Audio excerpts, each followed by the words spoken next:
자, 안녕하세요. 반갑습니다. 저희 이제 세법 입문 과정입니다. 그래서 세금이 뭐냐부터 좀 설명을 드릴게요.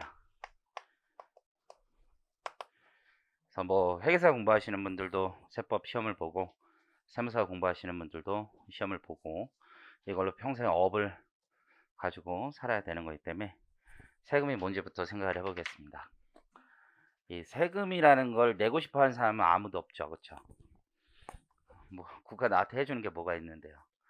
아무것도 없어요. 이 세금이 뭐냐라고 물어보면 굉장히 어려운 얘기예요. 저한테 물어보면 그냥 삥 뜯는 거다 라고 얘기를 할 거예요. 국가가 어떤 반대급부 없이 그냥 뺏어가는 거예요. 아무도 내기 싫어요. 낼 이유도 없고. 근데 헌법 38조에 보면 우리 모든 국민은 납세 의무를 가지고 있습니다. 다 내라는 거예요. 왜냐면 우리 공동체 생활을 위해서 뭐 길도 닦아야 되고 치안도 유지해야 되고 하니까 걷어야 돼요. 근데 아무 이유 없이 걷으면 되게 어렵잖아요. 그쵸? 뭔가 이유가 필요할 거예요. 그쵸? 그래서 세금은 아주 중요한 말이에요. 담세력이 있는 곳에 세금을 걷는다고 해요. 그래서 세법을 배우면 이 말을 굉장히 많이 들어요. 담세력이 있는 곳에 세금을 거둔다는 얘기예요. 즉 세금을 낼 만한 곳에 걷는다는 얘기예요. 그럼 세법에서 얘기하는 담세력은 이 세금이라는 게 여러분들 나라마다 비슷해요. 크게 다르지 않아요. 많은 친구들이 오해하는 게 나라마다 엄청 다를 것 같은데 되게 비슷해요. 특히 오늘 이제 처음 배우게 되는 부가가치세라는 건 대단히 비슷해요. 그래서 저도 일을 할 때 뭐 유럽의 판례라든가 뭐 미국의 판례, 미국은 부가세가 없긴 한데 어쨌든 외국의 사례를 많이 참조를 합니다. 다 비슷하기 때문에. 그 본질은 담세력이 있기 때문에 그래요. 담세력. 세금을 낼 만한 곳에 거둬야 된다는 얘기예요. 그럼 크게 담세력이 있는 곳은 세 가지가 있어요. 쉽게 생각해 볼 수 있는 게 재산이 있으면 걷는다는 거예요. 재산. 가장 요즘 많이 문제가 되는 게 종합부동산세 이런 거 들어봤죠? 야, 너 비싼 집 있으니까 내라. 왜요? 그냥 내. 비싼 거 있으니까. 굳이 내야 돼요? 닥치고 내. 이거예요, 그냥. 재산이 있으면 내라는 거고요. 또 뭐를 거둘 수 있냐면 소득이 있으면 내라. 이거죠. 지금 여기 계신 분들 중에 뭐 소득이 있는 분도 있고 없는 분도 있겠지만 대부분 소득이 지금 없을 거 아니에요. 좀 있어요? 별로 없잖아요. 그렇죠? 돈 많이 벌면 내라 이거죠. 그래서 소득세 들어보셨죠? 그래서 근로소득을 벌던 뭐 사업소득을 벌던 소득이 있으면 세금을 내라 라고 할 수 있고요. 마지막으로 소비예요. 소비. 뭐 썼네? 돈 좀 내. 쓸만한 능력이 있다라는 거죠. 자, 여러분들이 지금 입고 있는 옷, 그렇죠? 그런데도 다 부가가치세라는 게 붙어 있는 거죠. 담세력은 크게 세 군데 있어요. 재산, 소득, 소비. 이 세 군데 있고 이 세 군데 담세력이 있는 곳에 각각의 세금의 이름을 붙여놨어요. 우리가 뭐라고 부르냐면 세목이라고 불러요. 세금의 이름을 세목이라고 부른다.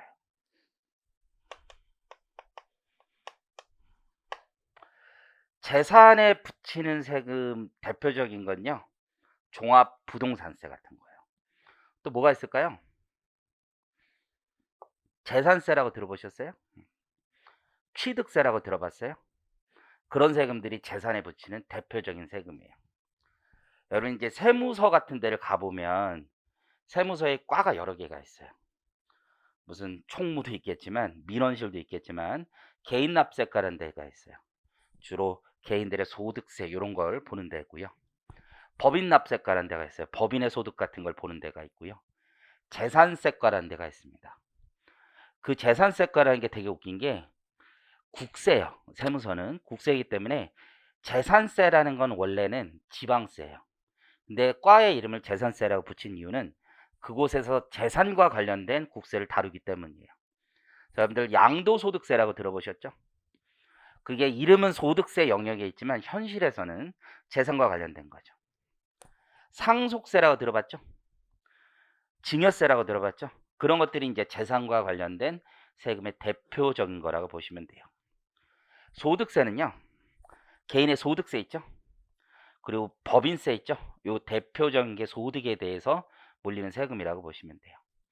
소비세 있죠, 소비세? 그 대표적인 게 부가가치세라고 생각을 하시면 됩니다. 사실 잘 생각해 보면 재산이 는다는 건 나의 소득에서 소비를 빼고 남은 찌꺼기가 재산이에요. 그렇지 않겠어요? 그럼 잘 생각해 보면 이 셋 중 아무거나 세금을 부과해도 상관없어요. 하나만 해도 되는 거 아니야? 셋이 서로 유기적인 연관관계가 있다고 치면. 근데 그걸 사람들은 동의하기 힘들어요. 왜냐하면 어떤 사람은 재산밖에 없어요. 나 이제 은퇴해서 재산밖에 없어요. 근데 세상 모든 세금은 은퇴한 자에게 가진 재산에 대해 부과한다. 동의하기 힘들죠? 원래 나만 때리는 게 제일 싫은 거예요. 다 같이 뭔가 힘들면 괜찮아요. 빨간불도 같이 건너면 무섭지 않아요? 그런 개념이거든요. 그래서 재산에만 부과할 수도 없어요. 소득에만 부과하는 거 이것도 그렇게 마땅치는 않아요. 왜요? 나는 재산이 하나도 없는데 내 소득이 있다고 세금을 내래요. 요즘 그런 현상이 좀 있어요. 이제 제 친구들 중에 이제 뭐 변호사 있고 뭐 회계사 있고 뭐 세무사 있고 다양할 거 아니에요.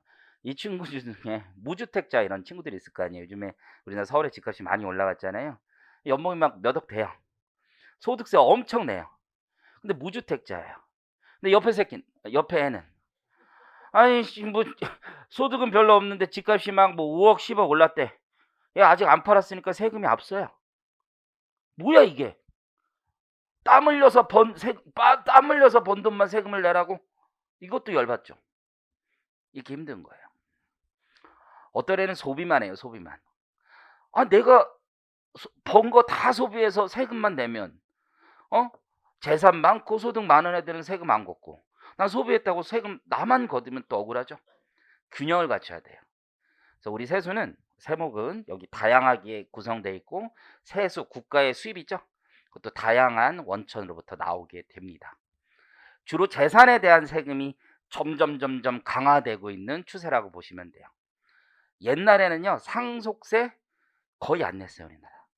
왜냐하면 나중에 배우실 거예요. 상속세를 내려면 배우자가 살아있으면 상속 재산이 10억이 넘어야 돼요.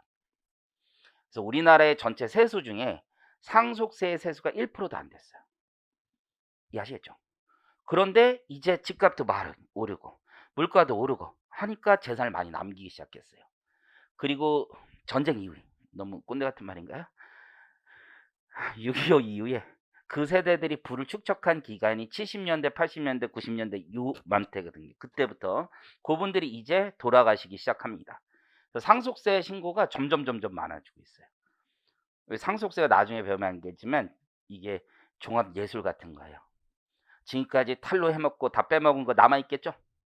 세금을 소득세 잘 안 냈어도 여기 남아있을 거 아니에요. 인생의 연말정산 같은 거거든요. 나가면서 다 내고 가요. 결국은. 그래서 저는 이제 주변에 소득세 빼먹어도 결국은 상속세가 다 내요. 그래서 세율도 무섭고 30억이 넘으면 50%를 걷어가기 때문에 어마어마하죠. 그래서 우리 S그룹 회장님 돌아가셨잖아요. 그쵸? 그 상속세가 몇 조가 된다 이런 얘기 많이 하잖아요. 그쵸?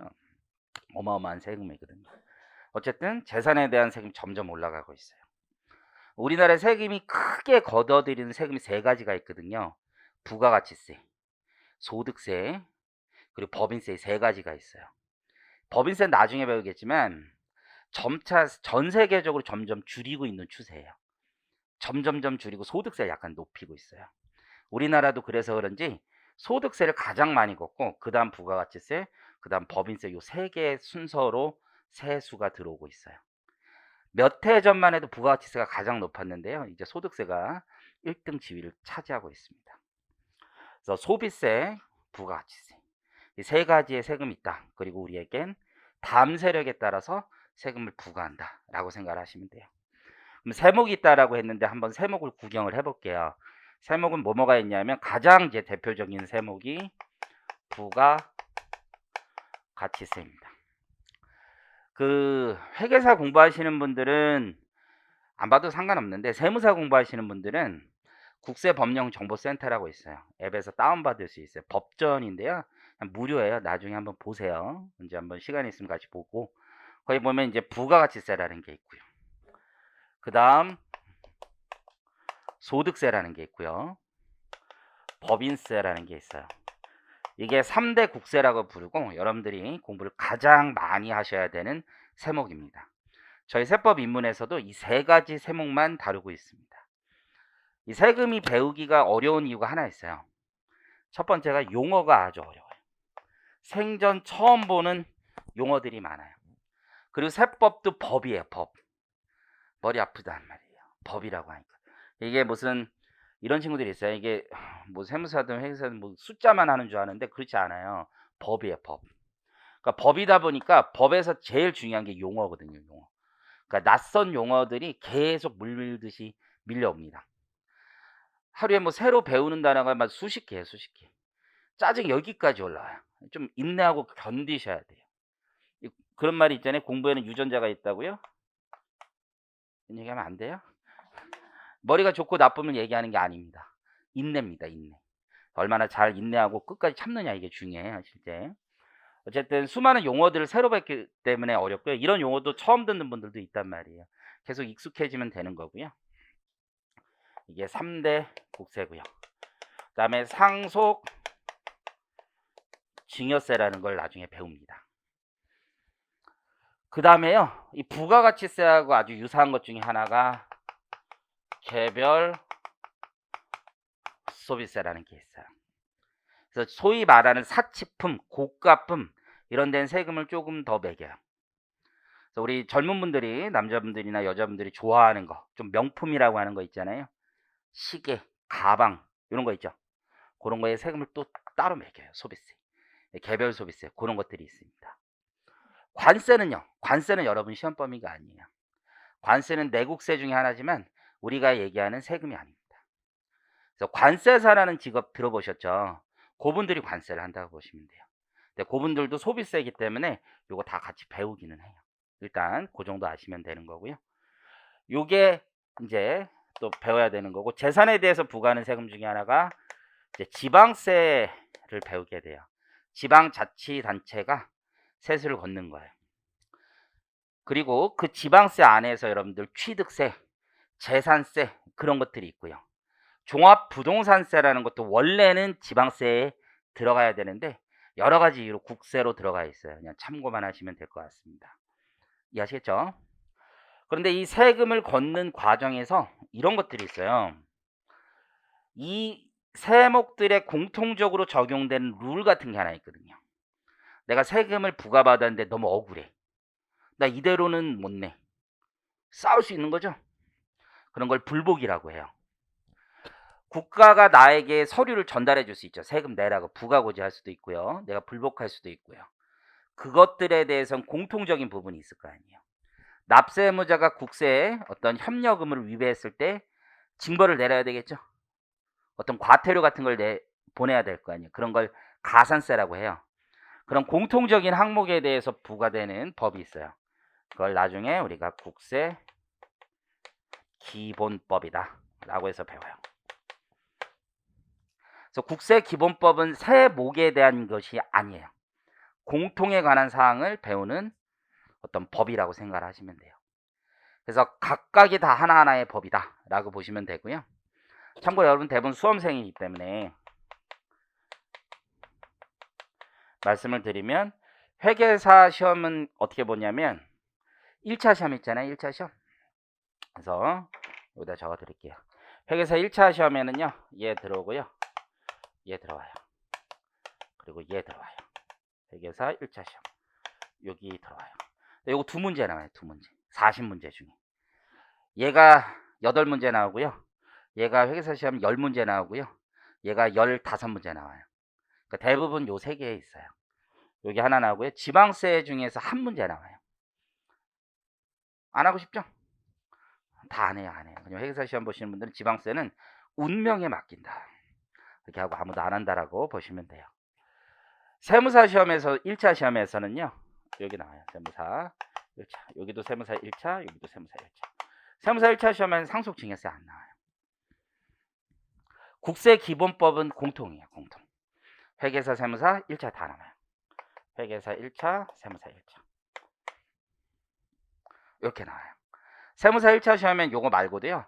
국세징수법이라는 것도 있고, 조세범 처벌에 관한 법률이라는 것도 있고, 그리고 조세 국세기본법, 조세범 처벌법, 국제조세 조정에 관한 법률, 뭐 이런 것들이 추가로 돼요. 그건 나중에 공부해도 아무 문제가 없어요. 일단은 요 세 개예요. 요 세 개. 이해하시겠죠? 근데 세무사 시험은 이제 세법 확인하는 과목이 있기 때문에 2차 시험에 얘도 나오고요.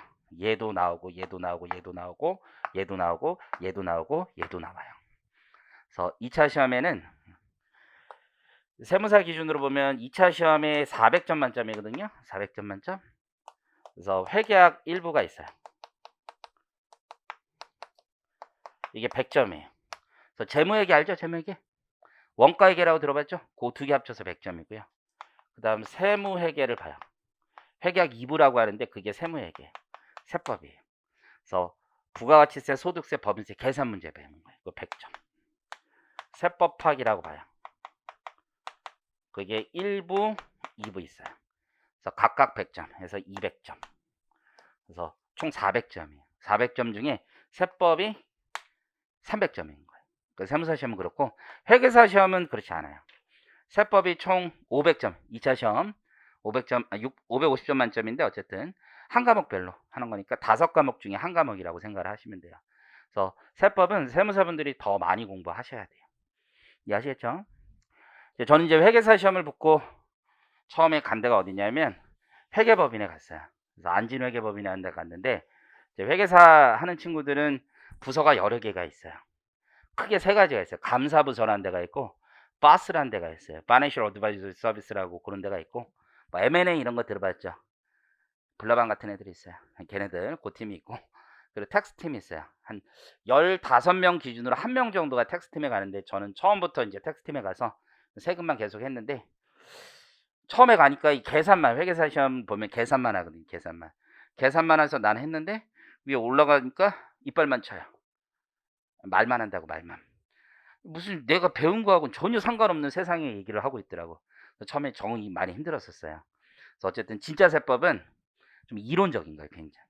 그리고 현실적인 거. 세법 입문 과정에서라도 좀 그런 것들을 챙겨두시길 바래요.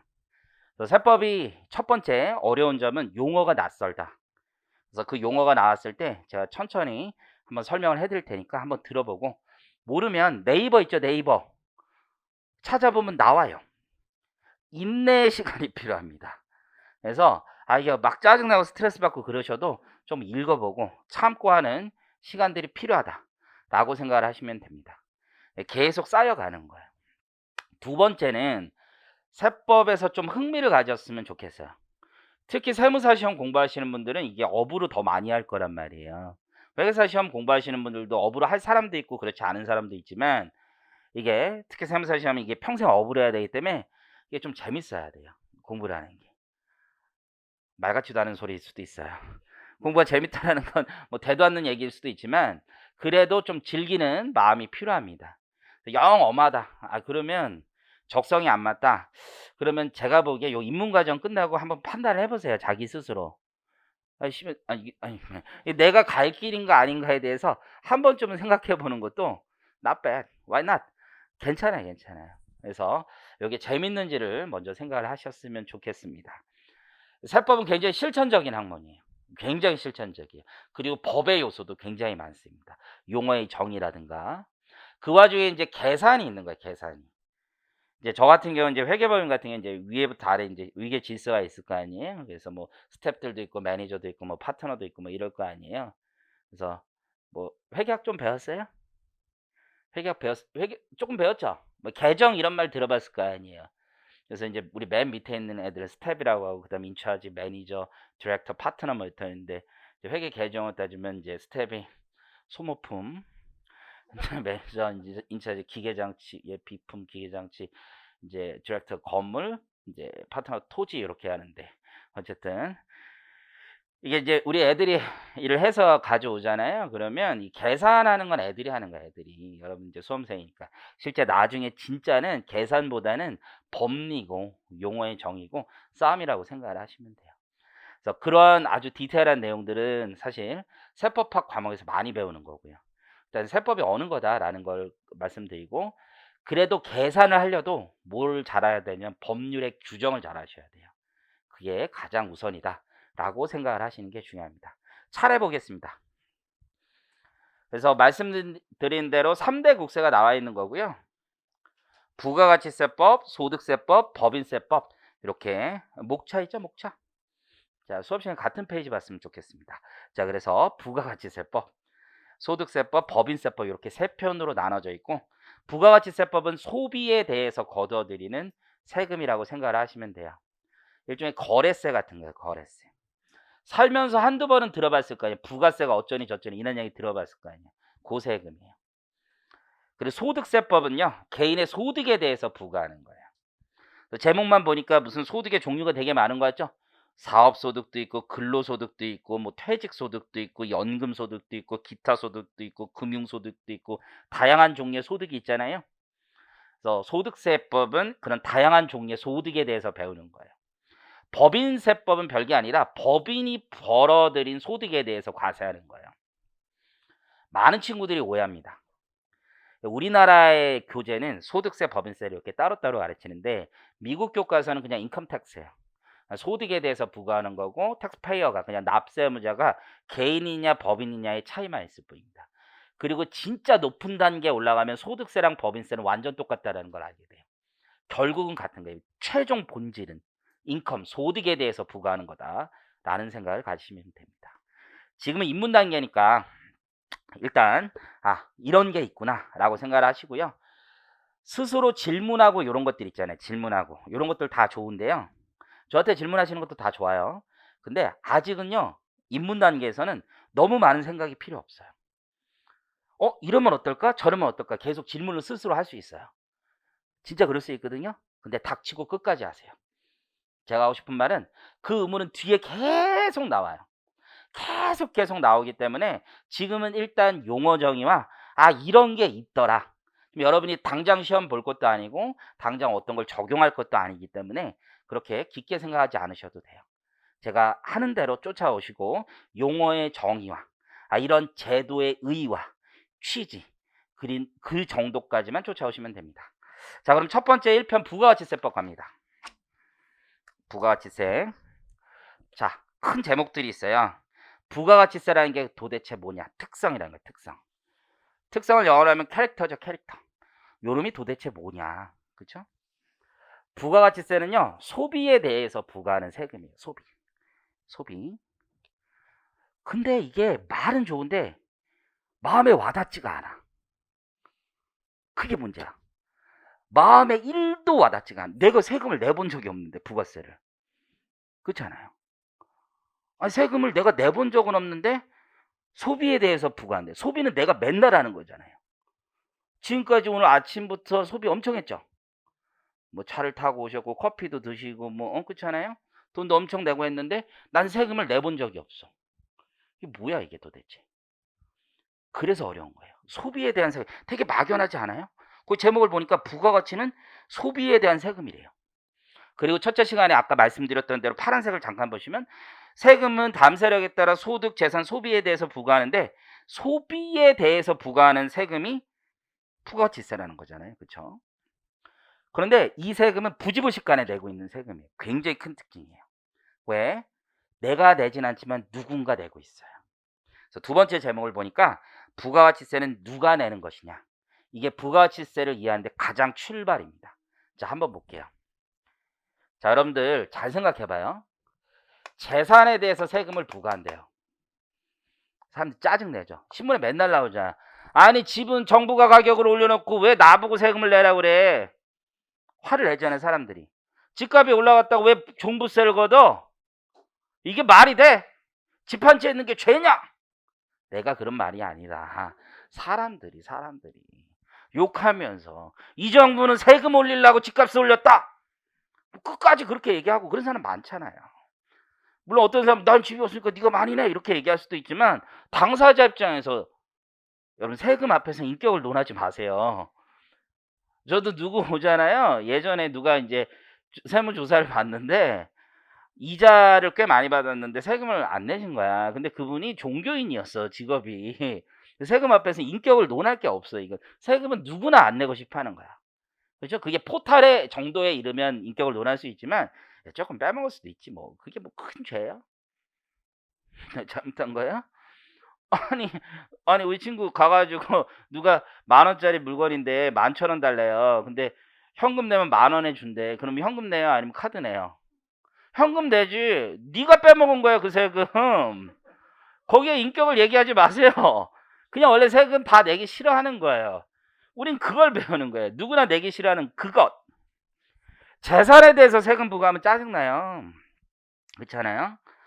돈 벌었다고 세금 내래요. 소득이 있다고. 이것도 짜증나요. 아, 뭐 국가가 나한테 해준 게 뭔데 세금을.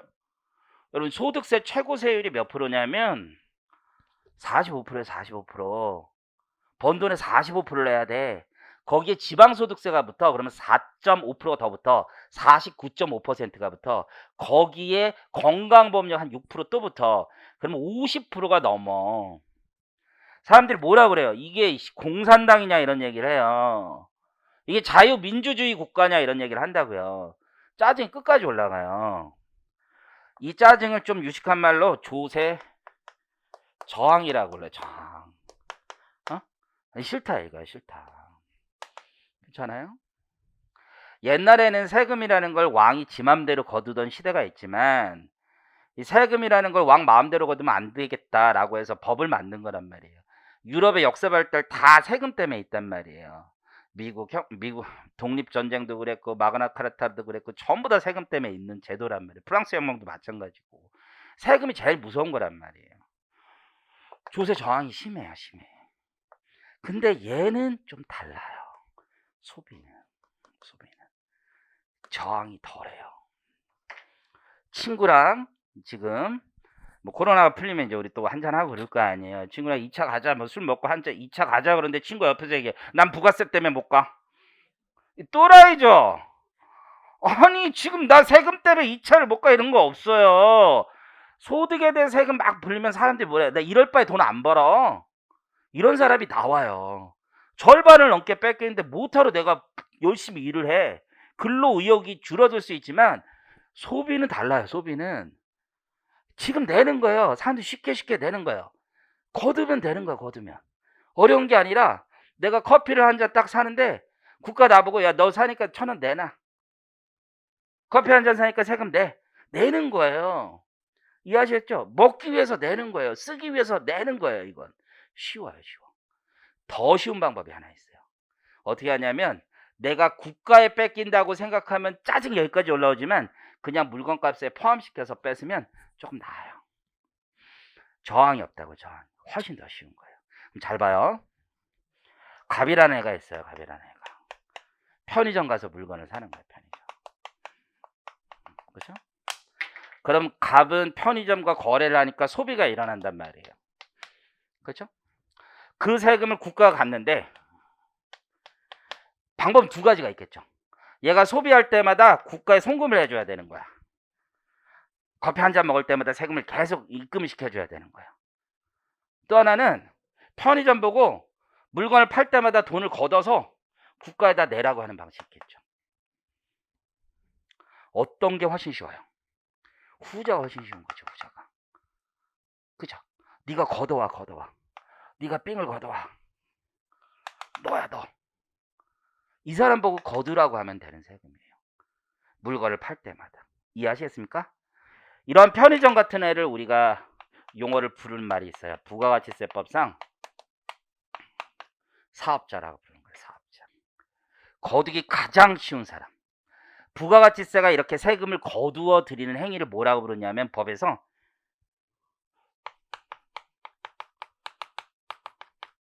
거래징수라고 부르는 거예요. 즉 소비할 때마다 거래징수해서 국가에 납부하면 되는 거예요. 누가? 사업자가. 이해하시겠어요? 이게 부가가치세 핵심이에요.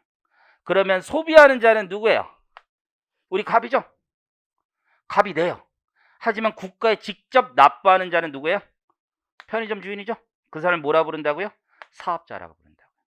이게 소비세의 가장 큰 특징이에요. 이렇게 구분되니까 세금을 이렇게 나누게 돼요. 갑이 직접 국가에 내면요. 소비하는 자가 직접 내는 거죠. 이런 걸 직접세라고 부르는 거예요. 그런데 얘가 부담하지만 납부하는 사람은 사업자죠. 즉 부담하는 자와 납부하는 자가 다른 세금을 간접세라고 불러요. 그래서 이 부가가치세는 가장 대표적인 간접세 항목의 하나입니다. 이해하시겠죠? 사업자 입장에서 조금만 생각을 해봅시다. 좀 짜증나죠? 나만 짜증나요? 여러분이 이게 인생을 좀 뭐라 그러죠? 너무 이렇게 공부로만 생각하지 말고 세금이라는 거 그 당사자 입장에서 생각하면 좀 재밌어요. 그리고 10명의 사람이 있으면 아니야 10명 아니야 한 100명 중에 한 내가 보기에 한 3% 정도 국민의 3% 정도는 약간 똘끼가 있어요. 전문용어 진상, 또라이 뭐 이렇게 얘기하는데 그거 잘 모르시나요? 이게 할부 판매 같은 거 하잖아요. 그럼 대손율이 3%가 나와요. 3%가. 모든 B2C 거래는 대부분 3%야. 뭐 정수기 판매하잖아요. 3% 정도는 돈이 안 들어와. 진짜 3%야. 딱 3% 돈이 안 들어와. 그게 전 국민의 일반 에버리지 똘끼라고 보시면 돼요. 3%. 안 들어와 진짜. 그래서 그 3% 중에 편의점 주인 중에 한 3명 정도는 짜증이 나는 거예요. 내가 왜? 국가 뭔데? 이런 말 할 수 있는 거예요. 내가 국가 뭔데 나보고 거둬들이래. 난 내 물건값만 받으면 되지. 왜 국가 네 거를 왜 나보고 거둬들이래? 짜증나잖아요. 에이, 극단적으로 볼게. 내가 이 친구한테 돈을 빌려줬어. 그런데 이 돈을 내가 안 받고 너 보고 가져오라는 거예요. 우리 앞에 친구한테. 그럼 뭐라고 했어요? 미쳤어요? 그러겠죠. 미친 거 아니냐고. 근데 국가에게 우리가 미쳤냐고 할 수가 없는 거예요. 왜 국가에게 미쳤냐고 하면 날 구속시키거나 힘들게 할 수 있으니까 의무를 부여한 거예요. 의무를. 이렇게 국가로부터 의무를 부여받은 자를 우리가 납세자라고 하는 거예요. 납세자인 거야, 납세자. 사업자가. 이해하시겠어요? 자, 그럼 다시 돌아와요. 이제 소비가 되면 거래 징수에서 국가의 세금을 납부할 의무가 생겼어요. 누구에게는? 사업자에게는. 그럼 소비라는 건 나중에 배우겠지만 재화나 용역을 제공하는 걸 얘기해요. 그럼 다시 돌아와서 네이버 중고나라 같은 데서 물건 팔아본 적 있어요? 아, 그래요? 저 한 번도 안 해봐서 모르는데 이건 당근 마켓인가? 거의 당근에서도 팔아봤어요? 좋아요. 그러면 판다는 건 그 친구가 상대방이 소비한다는 얘기죠. 부가세 냈어요? 우리 친구가 걷었어요? 안 냈죠. 탈세를 했네요. 그 126번에 전화를 하면 국세 상담센터인데 거기에다가 탈세범 제보할 수 있어요. 포상금 제도도 있고. 예. 근데 뭔가 말이 안 맞죠. 우리 이 친구가 부가가치세를 거두지 않았다는 데 대해서 어떤 제재를 가한다라는 건 지나치단 말이에요. 이상하잖아요. 내 친구한테 중고 판 적도 있고, 그렇잖아요? 여러분들 우리나라에서는 아파트를 지어서 팔잖아요. 그렇잖아요? 아파트 살 때도 부가세가 원래 있어요. 국민주택 규모 이하는 뭐 면세라고 하지만 좀 큰 평수의 아파트면 부가세를 걷어야 돼요. 근데 엄마 아빠 집 팔면서 부가세 걷었다는 얘기 들어본 적이 없어요. 그렇잖아요. 소비가 분명히 되고 있는데 도대체 왜 걷지 않느냐 이거죠. 왜요? 편의점 주인하고 뭔가 다르기 때문이에요. 다른 말로 하면 사업자가 아니기 때문이에요. 그래서 부가가치세법에서는 누가 사업자인지를 잘 정의해 둔 거예요. 다 사업자가 되는 게 아니라는 거예요. 누군가에게 재화나 용역을 공급했다고 해서 무작정 사업자가 되는 건 절대 아니라는 거예요. 이해하시겠죠? 그럼 사업자가 될 수 있는 징표 같은 게 있을 거란 말이에요. 법에 정해놨고 현실 세계에서는 대단히 문제가 되겠죠. 소송도 정말 많아요. 이 친구한테 세금 내라고 했다고 해서 이 친구가 소송하지는 않겠죠. 하지만 그게 몇백억짜리라면 소송할 만하죠. 넌 사업자가 아닌데 왜? 이해하시겠죠? 이게 굉장히 어려운 얘기예요. 이해하시겠어요? 그래서 어쨌든 부가가치세는 누가 내는 세금이에요? 사업자가 내는 세금이에요. 근데 이제 우리나라 문화에서 부가가치세를 이해하기가 좀 많이 어려운 면이 있어요. 이게 뭐냐면 여러분들 혹시 일본 여행 가보신 분? 일본 여행. 우리 앞에 친구 모든 케이스가 있네. 좋네. 일본 가서 음식점에서 밥을 먹어. 아니면 물건을 사요. 그러면 거기 뭐 100엔이라고 써져 있어요. 뭐 10,000엔 써져 있어. 그럼 나 10,000엔 딱 내려고 했는데 음식들이 더 내래죠. 8% 더 내래지. 일본은 부가가치세율이 8%, 우리나라는 10%고. 참고로 놀랐죠, 처음에. 왜 더 내라냐? 그들의 마음속엔 부가가치세를 내가 소비하면서 낸다는 세금이라는 인식이 명확하게 있는 거예요. 물건의 값 따로 있고 그거 따로 낸다. 그러니까 그 8%낸 거를 일본에서는 빼먹었다고 하면 국민들이 난리가 나는 거예요. 옆에 있는 사람이. 왜 내가 준 거 네가 빼먹어? 근데 우리의 마음은 좀 달라요. 그게 다 포함이 돼 있단 말이에요. 그렇죠? 김밥 천국에서 5,000원짜리 김밥과 라면을 먹었어요. 근데 아저씨가 나한테 500원 또 달래요. 아저씨 미쳤어요? 이 얘기 하죠, 이 얘기. 우린 다 포함이에요, 포함. 이거 별로 좋은 제도 아니에요. 대부분의 국가는 부가가치세를 따로 받아요, 따로. 내가 소비하면서 낸다라는 생각을 갖게. 그게 납세의식 고치에 굉장히 좋아요.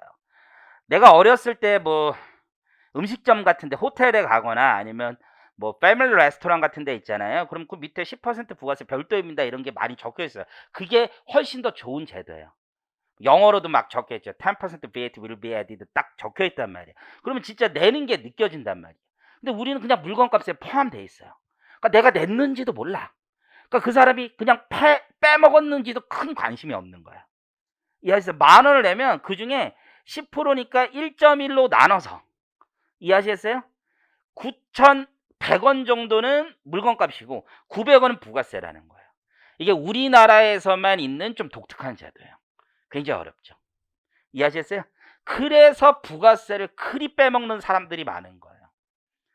원래 큰 부자는 거학은 국가 돈을 빼먹어야 부자가 된다는 얘기가 있어요. 내가 그렇다는 얘기가 아니라 이 부가세 빼먹고 이런 애들이 그렇게 많습니다. 이해하시겠어요? 근데 사업을 해보면 좀 알아요. 사업을 해보면 세금 계산서라는 걸 주고 부가세 별도예요. 그래서 내가 이제 이런 게 있어요. 이번에 이제 상속세 신고를 하는데 그 사람한테 얘기해. 상속세 신고를 하면 상속재산가액의 0.3 신고만 해주면 나중에 조사 대응까지 하면 0.5에서 1% 정도를 받아요. 수수료를. 100억 정도 재산가라면 상속세 신고하면 낮게는 5천만 원, 크게는 1억 이 정도 받아요. 그래서 상속세 괜찮아요. 어쨌든 그때 일반 개인들한테 그래서 100억인데 1%입니다. 이렇게 얘기하잖아요. 그럼 이 사람들은 부가세 포함이라고 다 생각하는 거야. 그렇지만 나는 부가세 별도예요. 그냥 나의 세계에선 다 부가세 별도거든. 근데 보통 사람은 다 부가세 포함이라고 생각한다는 거예요. 이게 B2B 거래와 B2C 거래가 좀 느낌이 다르다고요. 이해하시겠죠? 어쨌든 부가세 별도 포함 이런 개념이 있다. 지금 여기까지는 이해하시겠죠? 조금만 더 어려운 얘기 해볼게요. 조금만. 근데 오해하면 안 되는 게 하나 있어요. 이거는 잘 몰라도 돼요. 얘가 제 편의점 주인한테 준다고 했죠? 둘이 계약하기 나름이에요. 편의점 주인이 내가 알아서 낼게 해도 상관없어요. 그건 좀 어려운 얘기예요. 편의점 주인이 내가 알아서 낼게 해도 상관없어요. 전혀 상관없어요. 그건 인생 참고로 알아두시면 되고요. 지금 구조는 이렇다 이거예요. 그래서 소비하는 사람이 사업자에게 부가세를 거래징수상에서 거래징수할 의무가 있어서 그걸 거래징수에서 내면 되고 이 사람들을 사업자라고 얘기를 했던 거고 우리나라는 그 사업자에게 따로 주는 개념이 좀 관념상 성립이 잘 안 돼 있어서 문제더라. 이런 걸 느끼시면 됩니다. 자, 세 번째. 그 오른쪽에 가보니까 간접세는 국민들의 불만이 적은 세금인가? 가장 적은 세금인 거죠. 간접세니까. 직접세면 내가 낸다는 생각이 있으니까 짜증이 왕창 나죠. 하지만 간접세는 그런 생각이 덜하다는 겁니다. 자, 그런데 문제가 생겼어요. 자, 여기 보세요. 이런 문제가 있는 거예요. 자, 우리 앞에 친구는 직업이 뭐예요? 수험생? 학생. 나 원재훈. 비밀해보죠. 원재훈. 그냥 유직이죠. 저는 무직은 아니니까. 회계사? 회계사. 네가 세금을 많이 내는 게 맞아요? 내가 세금을 많이 내는 게 맞아요? 내가 많이 내야 되는 거예요. 그건 인생 상식이죠. 자, 10,000원짜리 물건을 사요. 1,000원의 부가가치세가 붙어요. 얘도 1,000원, 나도 1,000원이죠. 이런 내가 더 많이 내야 된다면서요. 근데 똑같은 소비를 하고 있는데 네가 더 많이 내야 돼. 내가 더 많이 내야 되는데 똑같이 내잖아요. 똑같이. 그러면 좋은 방법은 나한텐 소비세를 더 내라고 하고 우리 이 친구한테는 덜 내라고 하면 되죠. 근데 그게 가능해요? 불가능하죠. 그렇게 되면 편의점 주인이 얼굴 보고 가려야 돼요. 돈 많이 벌어? 15%. 돈 조금 벌어? 10%. 이렇게 가려내야 돼. 그게 가능하냐 이거죠. 불가능해요. 그래서 소비세는 단일 비례세율을 쓸 수밖에 없는 거야. 무조건 몇 프로? 딱 하나밖에 없어. 공평의 관념이 자리 잡은 세계에서는 누진세라는 게 있다고요. 1억까지는 얼마, 1억 초과분은 얼마, 이렇게 누진적으로 붙이는 거예요. 아까 얘기했던 소득세의 최고세율 45%라는 게 10억 원 넘는 소득에 대해서 부과하는 거지. 우리 친구가 이제 뭐 공부를 뭘 하는지 모르겠지만 회계사예요, 세무사 공부예요? 세무사 공부예요? 세무사 돼가지고 나중에 이제 한 몇 년 돼가지고 월급 한 달에 한 500만 원 받는데 그거에 대해서 50% 뺏어간다면 얘는 뭐 손가락 빨고 있어요? 깨물지. 그렇게 살 수가 없어요. 많이 버는 사람한테 많이 걷고 적게 버는 사람한테 적게 거둔다라는 게 우리 모두의 공평의 관념이란 말이에요. 근데 소비세는 그게 안 돼요. 불가능해요. 그러니까 어떻게 보면은 나쁜 세금이죠. 공평하지 않아요. 공평하지 않아. 아주 중요한 말이니까 첫째, 공평하지 않아요. 세금의 양대 테마가 있어요. 세금은 효율적이어야 되고 공평해야 돼요. 효율적이어야 돼요. 효율적. 근데 이건 효율적이긴 하죠. 지금 부가가치세 굉장히 효율적인 세금이에요. 그런데 공평하진 않은 세금이에요. 재밌잖아요. 효율적이라는 건 세금이 어떤 의사결정에 영향을 미치거나 경제적인 개념에 영향을 미쳐서는 안 돼요. 그게 효율적이라는 얘기예요. 하지만 공평하기도 해야 되는 거죠. 부가가치세는 애시당초 공평은 버린 세금이에요. 오로지 효율만 따지는 거예요. 이해하시겠어요? 그러면 왜 효율적이냐? 걷기 너무 편하다고 그랬죠. 두 번째는 소득세라는 건 영역은 우리 국민의 삶에 있어서 사생활을 침해하는 문제가 있어요.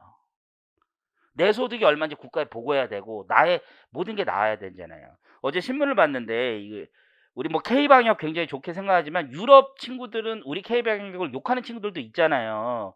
철학의 문제인 거지. 세금 다 철학이에요. 철학. 철학의 문제잖아요. 개인적 스위스에서는 국민투표를 하겠다더만요. 국가가 너무 많이 개인의 사생활을 지금 침해하고 있다. 그런 생각을 할 수도 있잖아. 동선을 파악한다고 해서 내 모든 걸 다 털어가지고 애가 아니 어쨌든 애들을 다 밝힌다는 게 과연 옳은 것이냐? 이것도 사고가 사람마다 다를 수 있는 거예요. 세금도 다 마찬가지인 거고. 그렇지 않겠어요? 그래서 이 부가가치세는 소득에 대해서 굉장히 역진적이기 때문에 공평하지 않다라고 하지만 사생활 따위를 뒤져볼 필요가 없죠. 그냥 소비가 얼마 됐는지만 보면 되는 거예요. 사생활을 뒤질 필요도 없어요. 사생활을 뒤지기 위해서는요. 징세 비용이 또 너무 많이 들어가요. 그런 얘기 있잖아요. 세금을 100만 원을 더 걷기 위해서 세금을 100만 원 더 걷기 위해서 공무원을 한 명 더 채용했는데 200만 원이 나가더라. 그게 과연 효율적이냐 이거죠. 효율적이지 않은 거잖아요. 다 비슷한 거예요. 지금도 뭐 재난소득에 대해서 전국민 지급이냐 아니면 선별 지급이냐 이런 얘기를 하는데 선별 지급을 하다 보면 효율적이지 않다니까요. 그냥 다 엠빵으로 주면 굉장히 편하고 빠른 제도야. 근데 그 선별하는 비용이 더 많이 들 수도 있는 거잖아요. 다 철학의 문제거든요. 그렇지 않겠어요? 그러면 소비세라는 이 부가가치세는 말씀드린 대로 공평하진 않지만 공무원도 많이 필요도 없어요. 알아서 고도오게 시켰는데 뭐. 사람들 소득도 뒤질 필요도 없고 너무너무 뭐 괜찮은 제도이죠. 이해하시겠어요? 효율적으로 봤을 때 공평하진 않지만 여기서 여러분들이 알고 있는 몇 가지 상식을 한번 내가 해볼게요. 유럽이 굉장히 복지국가죠. 공평하다고 생각이 들지 않아요. 그쵸? 유럽 핀란드 가봤어요? 그거 안 가봤어요. 핀란드 좋아요. 어쨌든 핀란드 뭐 이런데 북유럽 국가 그런데 가면 부가가치세가 높을 것 같아요? 낮을 것 같아요? 우리 친구가 생각해. 높을 것 같아요? 이 티키타카가 잘 안 되네. 맞아요. 굉장히 높아요. 25%예요. 여러분들 북유럽 여행 가면요. 무조건 사세요. 그러면 면세가 많아. 여행자들한테 남는 겁니다. 남는 거. 25%. 우리나라 부가세 10%잖아요. 근데 왜 북유럽은 25%나 되는 부가가치세를 유지하고 있을까요? 복지국가고 공평한 세금이 가장 잘 돼 있다는 나라인데. 효율적이기 때문이고요. 두 번째는 빈부격차 자체가 크지 않으면 그게 더 좋은 거예요. 빈부격차가 크지 않으면 소비로 그냥 걷는 게 가장 좋은 세금이에요. 그렇죠? 근데 우리나라는 어때요? 빈부격차가 꽤 큰 나라예요. 그래서 우리나라에서 부가가치세는 그다지 적합한 세금이 아닐 수도 있다라는 생각이 커요. 전 세계에서 가장 빈부격차가 큰 나라 중에 하나인 미국은 부가가치세가 없습니다. 주별로 세일즈 텍스만 있지 아예 없어요. 이해하시겠어요? 그리고 전 세계 어느 나라나 부가가치세를 올리고 싶은 유혹은 있는데 그러면 그 정권은 망한다는 얘기가 있어요. 어쨌든 되게 유명한 얘기. 명분 없이 못 올려요. 그래서 조세법 학자들은 부가가치세를 통일세로 생각하고 있어요. 통일되면 엄청난 재원이 필요하거든요. 그때 한 5% 올려서 한 번에 떼면 되지 않겠느냐. 그때를 대비해서 절대 못 올린다 이런 얘기를 많이 하거든요. 그냥 참고만 하시면 되고. 그래서 우리 부가가치세라는 건 공평하진 않지만 효율적인 세금이기 때문에 지금 현행 제도를 유지하고 있다라고 생각을 하시면 돼요. 이해하시겠죠? 그래서 역진성을 완화하는 방법이 과연 무엇이 있을까? 마지막으로 생각해 보는 거예요. 사람별로 사람의 특성을 고려할 수가 없어요. 소득을 다 고려해서 거둘 수는 없어요. 그럼 마지막 하나는 이런 게 있는 거예요. 부자들이 쓸만한 건 소비세를 더 걷자. 이러면 간접적 추론에 의해서 세금 담세력을 유추하는 거잖아요. 그래서 부자들이 쓸만한 거 그런 걸 옛날엔 특별 소비세라고 했어요. 그래서 77년에 부가가치세가 들어오면서 같이 만들었었어요. 그래서 부자들이 쓸만한 거 77년 세금을 내가 알려드릴게요. 그 당시 부자들이 쓸만한 거 첫 번째 설탕 부가세 말고 개별 소비세 특별 소비세라는 걸 부과했었어요. 사진기 컬러 TV 이런 거 했었어요. 이제 세상이 변했죠. 지금 설탕은 저처럼 가난한 사람만 먹는 거예요. 이렇게 그렇잖아요. 누가 설탕 먹어요? 인과관계라는 게 되게 어려운 거예요. 여러분 그런 얘기 들어봤는지 모르겠는데 선진국이 콜라를 굉장히 많이 먹거든요. 선진국이 일반적으로 소비량이 되게 많거든요. 그랬더니 인과관계가 선진국 사람들이 과연 그러면 좋은 거냐 뭐 이렇게 얘기해 봤을 때 콜라를 많이 먹으면 부자가 된다. 이건 인과관계가 바뀐 거잖아. 그런 경우가 되게 많거든요. 우리가 논리적으로 추론해 보면. 어쨌든 설탕 이런 거 부과하다 이런 거 다 없어졌어요. TV, 칼라 TV, 사진 이런 거 다 없어지고 지금 몇 개만 남아 있어요. 개별 소비세. 부자들이 쓸 만한 거. 동의하기 힘듭니다. 전 아직도. 그래서 고급 가방 이런 거 있어요. 가방. 고급 가방. 과연 그게 맞는 건가요? 페이스북의 창업자 주커버그인가요? 걔는 면티 하나 입고 다니죠? 아님 말고요. 슈퍼리치스로 옷에 신경을 안 쓴다고 하던데 진짜 부자들은 별로 신경 안 써요. 여러분 주변에 진짜 부자들을 몰라서 진짜 부자들은 옷에 신경을 거의 안 쓰더라고. 내 주변에 보면 1도 신경도 써요. 차도 신경도 안 써요. 아무것도 신경도 안 써요. 그냥 별로 외형에 신경 쓰지 않거든요. anyway. 어쨌든 그래서 가방, 시계 뭐 이런 거 있죠. 원래 이게 소비로 인간이 어떤 걸 뭘 하다 보면 굉장히 불행한 삶인 것 같아요. 여담이긴 한데 예전에 제가 그런 일이 있었어요. 제가 회사한 지 지금 21년째인데 25살 그때부터 했어요. 그래서 한 7, 8년 전까지만 해도 저도 뭐 차에도 관심이 많고 뭐 비싼 거 하고 그런 걸 좋은 건 줄 알았어요. 그러다가 어느 순간 클라이언트가 있는데 건설업자예요. 건설업자. 되게 돈이 많은 형이에요. 그 당시에 제가 이제 롤렉스 시계를 산 지 얼마 안 돼가지고 딱 차고 갔었거든요. 근데 그 형님이 저를 보더니 너 이거 재훈이 뭐냐 그러더라고. 이게 전라도 사투리 쓰시는 분인데 그래서 형님 저 이번에 하나 장만했습니다 그랬더니 그 뭐야 막 그러더라고. 그래서 롤렉스예요 롤렉스. 서브마리나 뭐 이렇게 얘기했더니 그런 걸 뭘 차고 다니냐 나 거 봐봐 삐아제 뭐 이런 얘기를 하시는 거예요.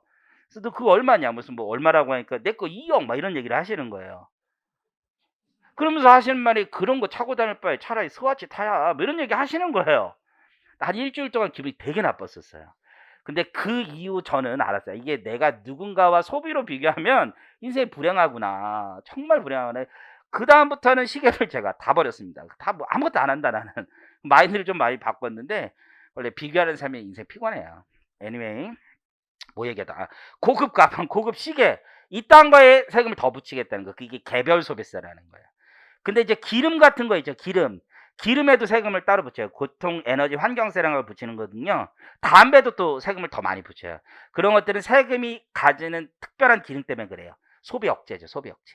비싸게 팔면 좀 덜 필 거다. 이해하시겠죠? 뭐 그런 것들이라고 생각을 하시면 돼요. 과연 그게 맞는지는 모르겠습니다. 자, 그럼 그 다음 챕터에 가보면 이제 새로운 용어 하나가 더 있어요.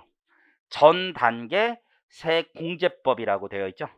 이게 우리나라 이제 부가가치세를 거둬 들이는 방식이고요.